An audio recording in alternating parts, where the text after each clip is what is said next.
Risk management. Well, आप लोग जानते हैं ट्रेडर्स की सबसे बड़ी प्रॉब्लम क्या है।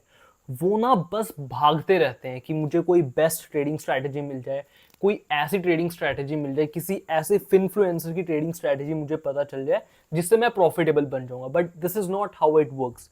मैं भी पहले यही करता था, यूट्यूब पे जाके सर्च करता था best trading strategy in the world, what is that one secret strategy that will make me profitable. But थक थक आके सारे ट्रेडर्स बैठ जाते हैं और कुछ नहीं होता है। मैंने भी सेम गलती की थी भाई, आपको अपने एक्सपीरियंस से बता सकता हूँ। It took me a long while to understand. It took me exactly 1.5 years to understand. Profitability is not in trading strategy. Profitability is in risk management. ये वीडियो आपके लिए बहुत वैल्यूएबल रहने वाली है। आप कॉपी पेन लेके भी बैठ सकते हैं, आप मेन मेन चीज नोट कर सकते हैं जिससे आप इसे भूलें ना। तो जिस ट्रेडिंग स्ट्रैटेजी पे आप अभी ट्रेड करते हो या आने वाले कुछ टाइम में कर रहे होगे, उसका प्रॉपर रिस्क मैनेजमेंट भी मैं आपको आज बना के दूंगा। कंप्लीट थॉरो रिस्क मैनेजमेंट कि आप कितना रिस्क लेना है, कितनी पोजीशन साइजिंग करनी है आपकी स्ट्रैटेजी के हिसाब से। तो एवरीथिंग विल बी कवर्ड। ये वीडियो बहुत वैल्यूएबल होने वाली है, इसको अब यहां से ध्यान से देखना। तो सबसे पहले आप ये समझिए, आप किसी भी चीज में ट्रेड करते हैं, किसी भी सेगमेंट में ट्रेड करते हैं, कोई भी ट्रेडर है दुनिया में, वो सिर्फ दो ही तरीके के ट्रेड लेगा। पहला, या तो वो करेगा ट्रेंड ट्रेडिंग जिसे हम डायरेक्शनल ट्रेडिंग भी बोलते हैं।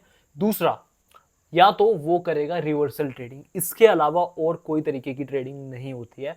अब ये मैटर नहीं करता कि आप स्विंग ट्रेडिंग कर रहे हो, आप इंट्राडे में स्टॉक्स को ट्रेड कर रहे हो, आप स्कैल्पिंग कर रहे हो, आप ऑप्शन बाइंग कर रहे हो, ऑप्शन सेलिंग कर रहे हो, हेजिंग कर रहे हो, फॉरेक्स में ट्रेड कर रहे हो, क्रिप्टो में ट्रेड कर रहे हो, किसी भी मार्केट में ट्रेड कर रहे हो, बट रूल सेम रहेगा, बेस सबका सेम रहेगा। आप लोगे सिर्फ दो ही तरह के ट्रेड, या तो आप लोगे रिवर्सल के ट्रेड, या तो आप लोगे ट्रेंड ट्रेडिंग के ट्रेड।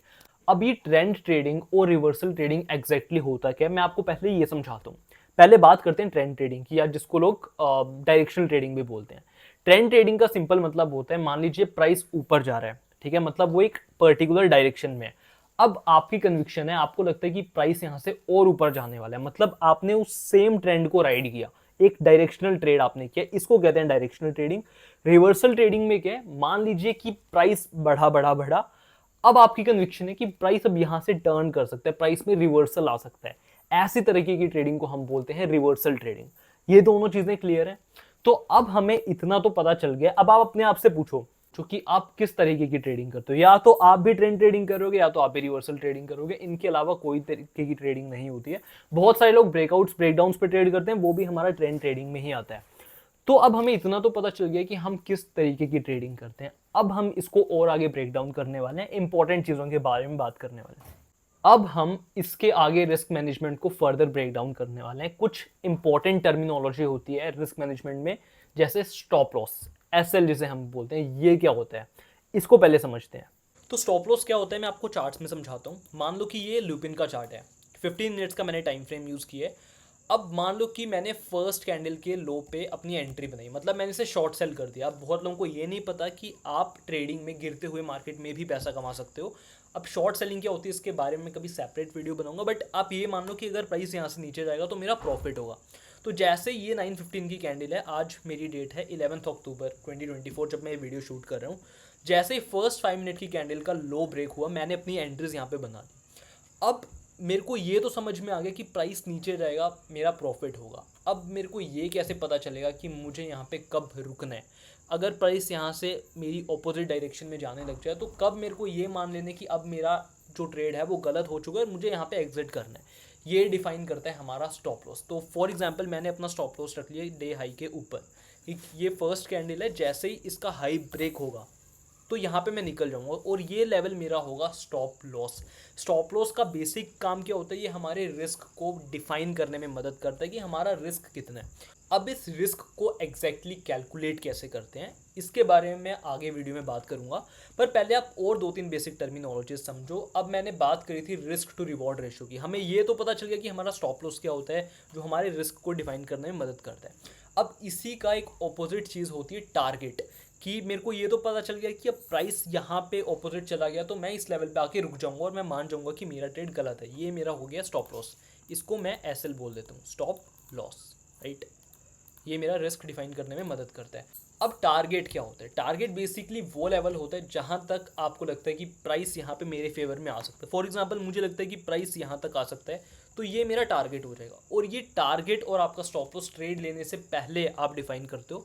जैसे मुझे लगता है कि यार प्राइस अगर फर्स्ट कैंडल का लो ब्रेक करता है तो वो यहाँ तक नीचे आ सकता है, तो ये जो मेरा लेवल है ये मेरा रिवॉर्ड डिफाइन करने में मेरे को हेल्प करता है, तो इसको मैं बोल दूंगा टारगेट। इसको मैं टी से डिनोट कर देता हूँ अभी, राइट।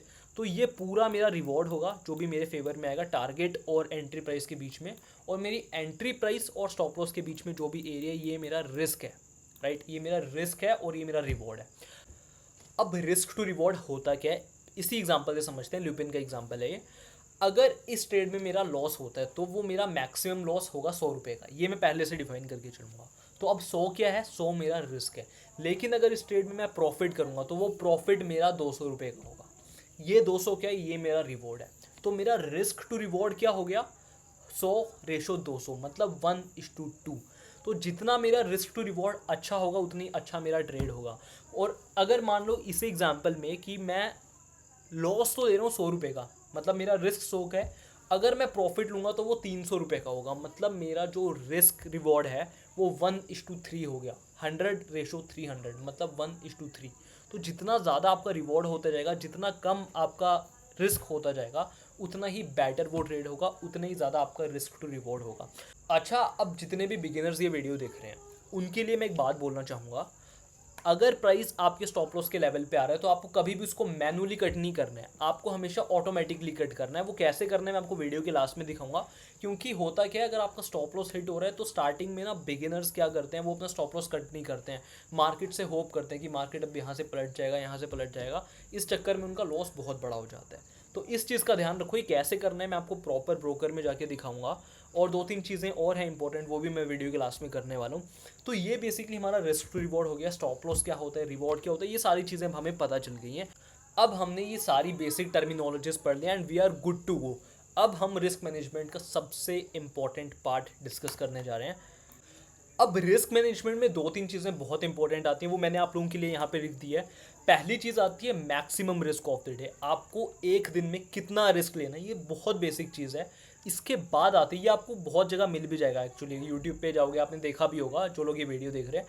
उसके बाद जो सेकंड चीज़ आती है वो होती है मैक्सिमम नंबर ऑफ ट्रेड्स, ठीक है, कि आपको एक दिन में कितने ट्रेड्स लेने हैं, आपको ये भी पता होना चाहिए। क्योंकि आजकल क्या है, सेबी की नई रेगुलेशंस हैं जिन्होंने उसमें एसटीटी को डबल कर दिया है। अगर आप दिन के 10-20 ट्रेड ले रहे हो तो आपकी ब्रोकरेजेस, ऊपर से टैक्सेस, एसटीटीज, ये सारी चीज़ें मिलकर आप इवेंचुअली ब्रेक इवन पे आ जाओगे या लॉस में आ जाओगे। तो आपको बहुत स्पेसिफिक होना पड़ेगा कि आपको कितने ट्रेड्स दिन में लेने हैं, तो वो भी मैं आपको बताने वाला हूँ। इसके बाद आपको कैलकुलेट करना है आपका रिस्क पर ट्रेड। मतलब ऐसा तो नहीं है कि आपने फॉर एग्जांपल 2 ट्रेड लिए, एक रिलायंस इंडस्ट्रीज़, एक टाटा मोटर्स। रिलायंस इंडस्ट्रीज़ में आपने 2000 का रिस्क ले लिया, अब टाटा मोटर्स की बारी में आप सिर्फ 500 रुपये का रिस्क ले रहे हो। ऐसे नहीं होता है, आपको एक फिक्स रिस्क पर ट्रेड करके काम करना है। मतलब रिलायंस में भी मैं 1000 का ट्रेड ले रहा हूँ और टाटा मोटर्स में भी मैं 1000 का ट्रेड ले रहा हूँ, ऐसे हमें काम करना है। उसके बाद आती है सबसे इंपॉर्टेंट चीज़, हमारी पोजीशन साइजिंग। गाइस, मैं बैट लगा के कह सकता हूँ आपको पूरे यूट्यूब में एग्जैक्टली पोजीशन साइजिंग कैसे कैलकुलेट करते हैं दुनिया में कोई नहीं बताएगा। मैंने हर जगह ये देख रखा है, पोजीशन साइजिंग के बारे में वीडियोस बनी है, but exactly crystal clear videos किसी ने भी नहीं बनाई है। मैं आज आपको इस वीडियो में बताने वाला हूँ, और इन सब चीज़ों के बाद मैं आपको एक एग्जाम्पल देके भी समझाने वाला हूँ। तो उसके लिए मैंने कुछ चीज़ें यहाँ पे नोट डाउन पहले से कर ली है। तो रिस्क मैनेजमेंट की पहली चीज़ डिस्कस करते हैं, maximum risk of the day कितना होगा। मेरा जो मैक्सिमम रिस्क होगा वो 2% ऑफ माई टोटल कैपिटल होगा। तो यहाँ पे मैं लिख देता हूँ, आपका जो मैक्सिमम रिस्क होगा एक दिन में वो 2% से ज़्यादा का रिस्क आप नहीं लोगे किसी भी कंडीशन में। 2% ऑफ माई कैपिटल, ये चीज़ें आप नोट डाउन कर सकते हो। अब क्योंकि मेरा maximum risk of the day define हो गया 2% ऑफ माई टोटल कैपिटल, इसके बाद मैं डिफाइन करूँगा मेरे मैक्सिमम नंबर ऑफ ट्रेड्स कितने होंगे। कहीं ऐसा तो नहीं है कि मैं 10, 20, 30 ट्रेड कर रहा हूँ एक दिन में।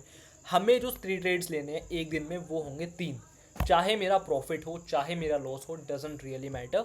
मेरे जो मैक्सिमम नंबर ऑफ ट्रेड्स होंगे वो होंगे 3।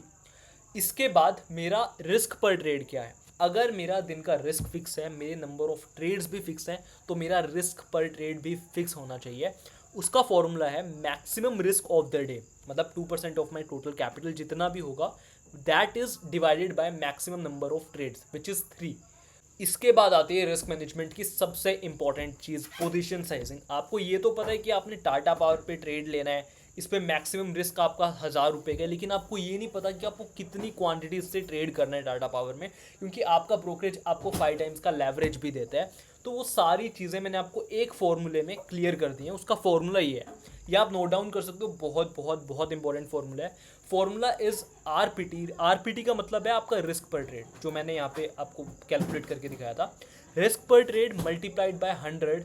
अब इसको पूरा, इसका जो रिजल्ट आएगा वो डिवाइडेड बाय आपका स्टॉप लॉस परसेंटेज इनटू आपका एंट्री प्राइस। ठीक है, ये आपको बताएगा आपकी पोजीशन साइजिंग क्या है। अब मैं आपको इसका एक चार्ट्स पे एग्जांपल देने वाला हूँ। मान लेते हैं कि मेरी ट्रेडिंग कैपिटल 1 लाख की है। ठीक है, अब ये 1 लाख भी हो सकती है, किसी के लिए हो सकता है 1 करोड़ हो, किसी के लिए हो सकता है 50,000 हो, किसी के लिए हो सकता है 1,000 हो। तो सबके लिए फॉर्मूला सेम रहेगा, बस एग्जाम्पल के तौर पे मैंने कैपिटल 1 लाख कर लिया अपने लिए। ठीक है, अब मेरा maximum risk of the day कितना होगा? 2% ऑफ माई कैपिटल। मेरी कैपिटल कितने, मेरे डीमेट अकाउंट में पड़ा है 1 लाख रुपया। ठीक है, तो उस पर जो मेरा maximum risk of the day आ जाएगा वो आ जाएगा 2000। मतलब कुछ भी हो जाए, एक दिन में मैं 2000 से ज़्यादा लॉस नहीं करूँगा। मेरे को ये पता चल गया। अब मेरे को ये भी पता है कि मेरे मैक्सिमम नंबर ऑफ ट्रेड्स कितने, कि मैं सबसे ज़्यादा ट्रेड कितने लूँगा दिन में। ये मेरी लिमिट है, हाईएस्ट लिमिट, कि मैं 3 से ज़्यादा ट्रेड तो एक दिन में लूँगा ही नहीं। अब हम बात करते हैं आरपीटी पे, मतलब रिस्क पर ट्रेड। रिस्क पर ट्रेड का फॉर्मूला क्या है? Maximum risk of the day divided by maximum number of trades. पहले बात करेंगे maximum risk of the day मेरा कितना है। यहाँ पे मैंने देखा है कि मेरा एक दिन में 2000 का मैक्सिमम रिस्क है, तो यहाँ पे मैं लिख दूंगा 2000 divided by maximum number of trades is 3। अब मैं इसको कैलकुलेट करूँगा तो ये ऑलमोस्ट मेरा आएगा 666.67। इसको मैं एक रफ फिगर मान लेता हूँ 650, जिससे मेरी कैलकुलेशन आसान हो जाए ऑलमोस्ट। ठीक है, तो 650 का मेरा रिस्क पर ट्रेड आ गया। अब पोजीशन साइजिंग कैसे कैलकुलेट करनी है, इसको मुझे आपको एक एग्जांपल के साथ दिखाना पड़ेगा।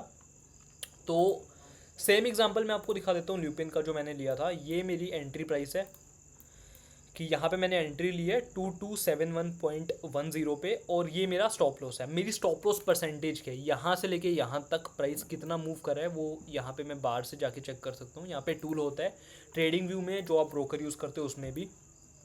तो मेरा जो स्टॉप लॉस परसेंटेज है वो 1.49% का है। ठीक है, तो मेरे को सारी चीज़ें मिल गई यहाँ पे। अब मेरे को बस फॉर्मूले में जाके उसे पुट करना है। तो मेरा आरपीटी कितना है, तो यहाँ पे ब्रैकेट्स में लगा देता हूँ 650 multiplied by 100 as per formula, bracket close, divided by मेरा स्टॉप लॉस परसेंटेज। मेरा स्टॉप लॉस परसेंटेज क्या था? 1.49%। इसमें ज़्यादा दिमाग आपको नहीं लगाना है गाइज, मैंने सारी चीज़ें आप लोगों के लिए सॉर्ट की है।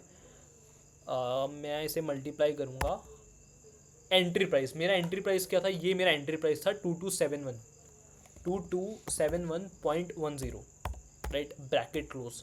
अब मैं इसे कैलकुलेट करता हूँ।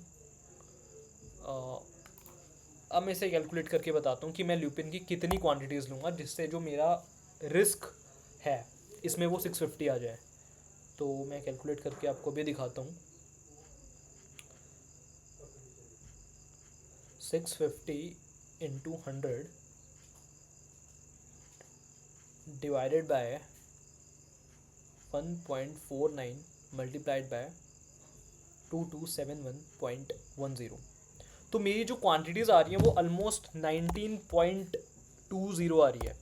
अब 19.20 तो मैं ले नहीं सकता, या तो मैं लूँगा 19 क्वांटिटीज़ या तो मैं लूँगा 20 क्वांटिटीज़। तो राउंड नंबर में ये हो जाएगा 19, कि मैं ल्यूपिन की 19 क्वांटिटीज़ लूँगा इंट्राडे में, जिससे मेरा लॉस 650 हो जाए। तो ये सबसे इंपॉर्टेंट चीज़ है गाइस। तो ये थी हमारी risk management. This is one of the strongest risk managements you can ever have. जितने भी लोगों को मैंने मेंटोर किया है, जो जितने मेरे स्टूडेंट्स ये वीडियो देख रहे हैं, वो ये चीज़ जान पा रहे होंगे कि मैं कोई भी चीज़ आप लोगों से छुपा नहीं रहा हूँ। जो चीज़ मेरे को आती है मैं वही चीज़ आप लोगों के साथ शेयर करता हूँ। अब मैं आपको एक छोटा सा काम दे रहा हूँ, जिससे आपको ये चीज़ें क्रिस्टल क्लियर हो जाएँ। मैं आपको एक चार्ट दिखाऊंगा जिसमें मैं आपको एंट्री प्राइस बताऊंगा, आपका स्टॉप लॉस परसेंटेज कितने आपको वो बताऊंगा, और आपको पोजीशन साइज कैलकुलेट करना है कि मैं कितने क्वांटिटीज से वो स्टॉक खरीदूंगा इंट्राडे में। आपको मान के चलना है कि आपकी जो ट्रेडिंग कैपिटल है वो 1 लाख है। इसमें आपके पास सब कुछ है, maximum risk of the day है, मैक्सिमम नंबर ऑफ ट्रेड्स आपके पास हैं, रिस्क पर ट्रेड 650 आप मान के काम कर सकते हो। आपको पोजीशन साइजिंग निकालनी है। ठीक है, ये फॉर्मूला आप नोट डाउन कर लो। मैं चार्ट्स खोल रहा हूँ। तो फॉर एग्जाम्पल लुपिन का ही मैं कोई एग्जाम्पल ले लेता हूँ। ओके, मान लीजिए कि मैं इस कैंडल पे दे रहा हूँ। सेम एग्जांपल है, ये जो रेड कैंडल आप देख रहे हो, ये वाली रेड कैंडल, इसके लो पे आपकी एंट्री बनेगी, ठीक है, और इसके हाई पे आपका स्टॉप लॉस है। मतलब आपका जो एंट्री प्राइस है वो 2277.40 है, इसका स्टॉप लॉस परसेंटेज आपका कितना है वो मैं आपको कैलकुलेट करके बता देता हूँ। ये आपका स्टॉप लॉस परसेंटेज है 0.38। आपका काम ये है, आपको मुझे ये बताना है कि मैं ल्यूपिन की कितनी क्वांटिटी से ट्रेड करूं इंट्राडे में, कितनी क्वांटिटीज मुझे ल्यूपिन की लेनी है। फॉर्मूला मैंने आपको बता दिया, स्टॉप लॉस परसेंटेज मैंने आपको बता दिया, एंट्री प्राइस मैंने आपको बता दिया। तो आप इस वीडियो को 30-40 सेकंड्स के लिए पॉज करो, ट्राई करो कि आप ये कैलकुलेशन खुद से करो। अगर आपसे नहीं होगा, सही गलत जो भी है, मैं तो अभी आपको करके दिखाने वाला हूँ कि इसका सही आंसर क्या है। तो आप इस वीडियो को पॉज करो, take your time. I hope आप सबने एक चीज़ अटैम्प्ट की होगी। मैं आपको इसका सही आंसर बता देता हूँ। तो फॉर्मूले के हिसाब से चलता हूँ, ठीक है, यहाँ पे ही वापस से कैलकुलेशन करके दिखाता हूँ आपको। तो आई होप आप सबने अटैम्प्ट करने की कोशिश करी होगी। अब मैं आपको इसका सही आंसर बताने वाला हूँ। मेरा रिस्क पर ट्रेड किया था 650 100 एज पर फॉर्मूला। मेरा जो स्टॉप लॉस परसेंटेज था वो 0.38 था, आई गेस, राइट, यस, वो 0.38 था। तो मैं यहाँ पे बस चेंज कर दूंगा 0.38। इसके बाद जो मेरा एंट्री प्राइस है वो 2277.40, ये मेरा एंट्री प्राइस है। अब मुझे बस ये कैलकुलेशन करनी है, इसको मैं हटा देता हूँ। तो मेरी जो कैलकुलेशन आ रही है इंटू 100 डिवाइडेड बाय 100,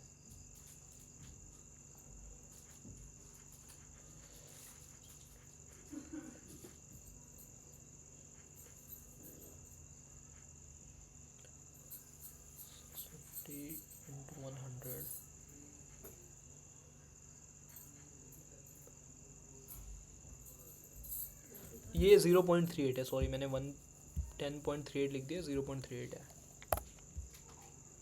और यहाँ पे ब्रैकेट है। थोड़ी बहुत गलती मेरे से भी हो जाती है यार। 0.38 इंटू 2277